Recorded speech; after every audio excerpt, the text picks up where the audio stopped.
In today's video, why you shouldn't be in such a rush to buy right now, and if you are going to buy right now, some ways you can take advantage of the market and make it more favorable to you.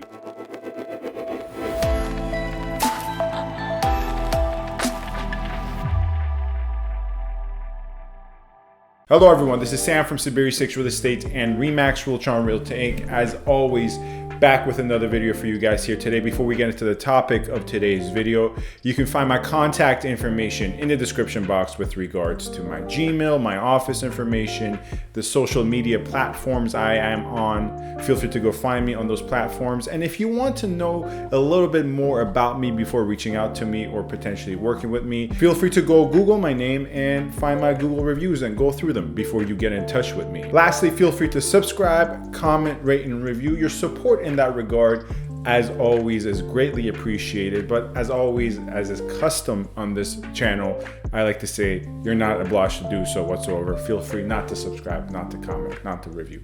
Anyways, let's get to the point of today's video, which is, surprise, surprise, the Toronto/GTA real estate market once again. Now, I have been chronicling over the weeks since February, the second week of February to the third week of February, how according to certain key metrics, the market has been softening and cooling down a bit. I've chronicled this from the perspective of inventory, chronicled this from the perspective of how many terminated listings there are at any given moment in time, chronicled this from the perspective of average sold prices. Some metrics I will once again touch upon in this video. But the main thing I want to focus on after reestablishing some of those trends is, should buyers buy right now? When should they buy? And if you are going to buy right now, how can you take advantage of a softening market? How would that look like on paper? First, let's reestablish some stuff, more up-to-date numbers. For instance, right now I am looking with a buyer in the Etobicoke region. When we look at the first 20 days of February versus the first 20 days of March, for instance, in that particular Etobicoke region. In March, we see an average sold price of 1.225 million, whereas in February, we saw an average sold price of 1.497. Now, that can be misleading. Let's be clear. It's not as if prices have dropped by $200,000 in average sold price month over month. No. Particularly with regards to the sample size of both months. Small sample sizes, different property types sell. If one sample size, in the case of course, February has more $2 million properties that sell at that higher price point, well, of course, it's going to be overinflated. Whereas in the following month, in March, where properties of a lesser price point sell, well, that's going to carry down the average. So we shouldn't take away from this that there's a $200,000 difference, a fall of $200,000 in Etobicoke month over month. No, but if we were to adjust for the differences, but even having had adjusted for the differences, we would see a decline in average sold price. The change in average sold price was from 1 to 2%. Minuscule, but noticeable nonetheless. And this is also further evident when we look at areas that have large sample sizes, whether it's because we're looking at a bigger region or property types that get sold more. Applying the same method the first 20 days of February, based upon 555 transactions in the entirety of Peel region, because I have two clients who are actually interested in Peel in this current moment in time. Based upon those 555 sales, there was an average sold price of 1.748 in February. Now, based upon 553 sales the first 20 days of March, well, the average sold price was 1.710, so $1,710,000. So here, the drop in average month over month from February to March, far less drastic than what we established in Etobicoke. And once again, this is because there's ample sample size here, and different types of transactions don't really impact the average all that much. So in pure dollar amount, it's a drop of $38,000 in average sold prices. It's nothing world-shattering, right? We're not going to say the market has corrected, there's a crash, but there's a slow dip in prices in this region. I can also go through other regions as well. Let's leave the west end of the GTA in terms of Peel, in terms of Etobicoke. Let's go towards the east side of the GTA. Let's look at the entirety of Durham, because I also have a lot of clients, a lot of buyers, a lot of sellers in Durham as well. Here, we're no longer looking at the first 20 days. Here, we're looking at the first 25 days now in Durham in terms of average sold price. In the first 25 days in February, the average sold price was 1.380, whereas in the first 25 days in March, well, we see a drastic drop here. An average sold price of 1.261, right? A drop of nearly $80,000. So much like the Peel region, this Durham comparison provides us with ample sample size, hundreds upon hundreds of transactions to go based upon. But unlike the Peel comparison, the drop in average sold price is more than $30,000. It's even more than double that, it's $80,000. And I keep going through different areas, different regions in terms of freehold, condos, townhomes, downtown, Midtown, North York, York region, Simcoe,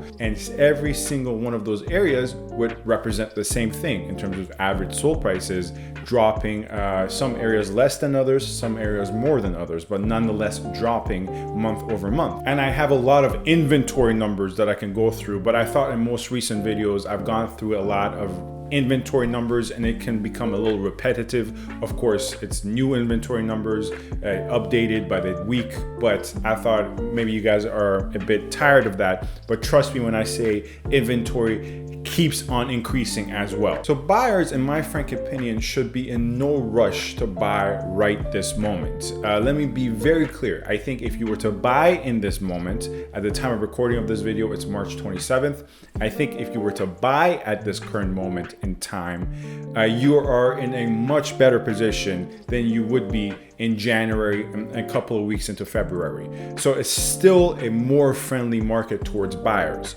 However, if you haven't found the right thing in terms of if you're an end user, or if you haven't found the thing that makes the most sense in terms of dollars and cents, no pun intended, in terms of if you're an investor, then there should be no rush. I do believe that inventory at worst case scenario may dip a tiny bit, but most likely will sustain and increase a bit into April. Furthermore, with the second installment of an increase of the interest rates that is to come in April, projected around April 13th, I think prices will show steady decline, not drastic decline, nothing near a major correction or a moderate correction, but a steady decline nonetheless into April and into May. And as a result, once again, if you haven't found the right thing that makes you happy in terms of being an end user, or if you haven't found the right thing that makes sense in terms of cash flow for your particular investment portfolio, then there is no rush.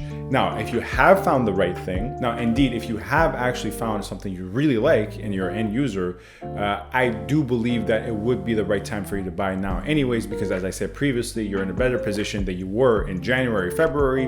And also, if you're an end user and you're hopefully holding on to something for a long time, it's not gonna make much of a difference if you buy it $20,000 cheaper, right? Now let's get to the last bit of this video, which is, as I said off the top, if you do choose to buy, how can you take advantage of this market and how would that be reflected on paper? Well, the biggest thing I think you can do as a buyer in today's softening market is buying things conditionally speaking. Just last week, I purchased a condominium for a client of mine, and we purchased it conditional upon inspection. Now, in February, January, I'm not gonna say it would have been impossible to do so.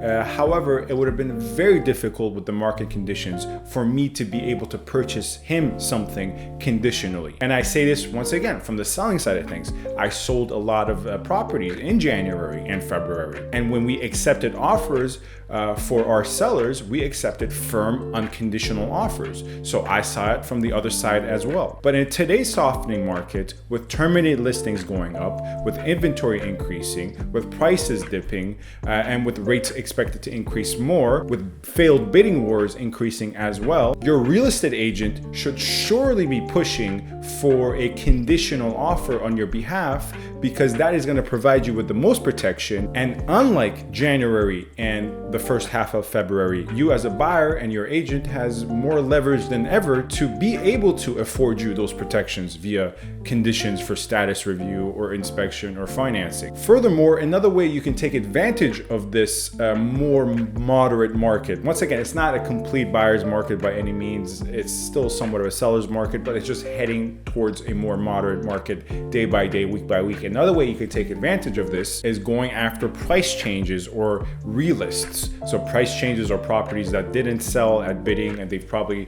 changed the price, right, to something around market value or something they want, or relist properties. Once again, they did not manage to sell at a bidding war and they relisted the next day at around market value or around what they are willing to accept. And in today's softening market, you and your real estate agent should be able to go after those and use the fact that they failed at bidding war as a tool to be able to get you a really good deal. Now, just because a property failed at bidding war doesn't mean all of a sudden you're going to get it $100,000 less or $70,000 less below market value. But can you skim some off the top because you're dealing with somewhat of a vulnerable seller? Well, of course you can. Anyways, that is it for today's video. As always, feel free to find my contact information in the description box. You can find my reviews on Google Reviews as well. Feel free to get in touch with me with any questions you may have with regards to anything discussed in this video or anything discussed generally speaking. Thank you very much, sir, for watching. Subscribe, comment, rate, and review. Thank you. Stay safe and stay tuned.